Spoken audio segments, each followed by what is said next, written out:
ইটালিতে গম খেতে বা ভুট্টা খেতে ভুট্টা বা গম কাটার পর দেখেন যে ঘাসটা বা যেই শোকলাটা থেকে যায় সেটা ট্রাক্টরের মাধ্যমে কিভাবে একত্রে করে আর কি বাঁধা হয়। দেখেন কত বড় একটা ট্রাক্টর দিয়ে পিছনে মেশিন লাগানো আছে, মেশিনের সাহায্যে একত্র করে এখন এগুলো বানবে।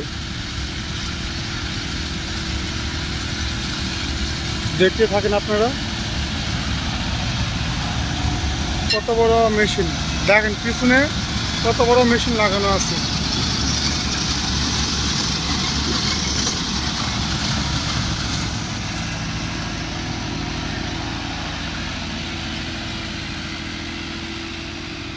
এটাই হচ্ছে ইউরোপের সিস্টেম বা ইটালিতে এরকম করেই করে। দেখেন কত বড় দানব আকৃতির মেশিন লাগানো আছে পিছনে।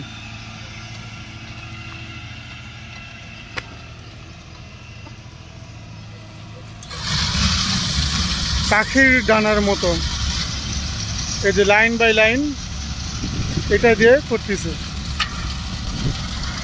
আপনাদেরকে একটু কাছ থেকে দেখাই। দেখেন ধুলোর মধ্যে কিছু বোঝা যাচ্ছে না তেমন, পাখির ডানার মতন।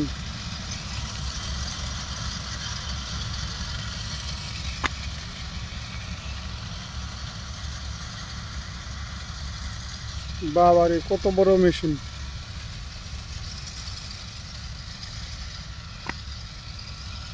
এই সবগুলো এরকম করে লাইন করার পর মেশিনের সাহায্যে বাঁধবে, গোল গোল করে বাঁধবে, বেঁধে তারপর নিয়ে যাবে। এক একটা লাইন কত বড়, দেখেন কত দূর মেশিন, আর কত সুন্দর লাইন বাই লাইন করতেছে। মেশিনটা আবার আসতেছে, তো আপনাদেরকে দেখাবো। এগুলো হচ্ছে ইটালির এগ্রিকালচার বা সিজনাল কাজে যারা আসতে যাচ্ছেন, কৃষি কাজে, তারা এসব কাজ করতে পারেন যদি লাইসেন্স করে নিতে পারেন ইটালিতে।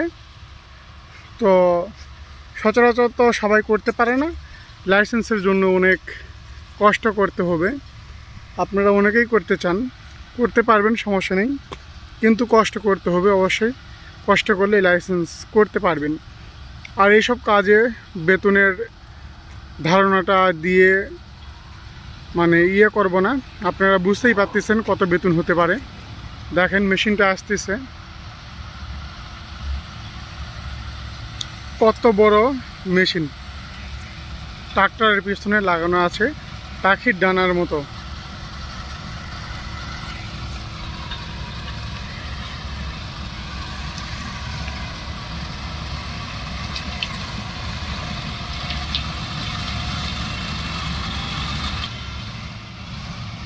মানুষের মাথায় আল্লাহ তাআলা কত সুন্দর ব্রেন দিয়ে দিয়েছে। দেখেন কত সুন্দর লাইন বাই লাইন করে করে চলে যাচ্ছে।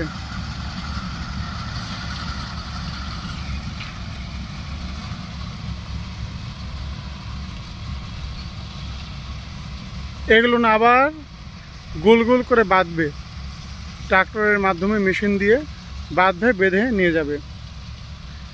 তো ভিডিওটি ভালো লাগলে অবশ্যই লাইক শেয়ার দিয়ে পাশেই থাকবেন। এই পর্যন্তই, সবাই ভালো থাকবেন, সুস্থ থাকবেন, আল্লাহ হাফেজ।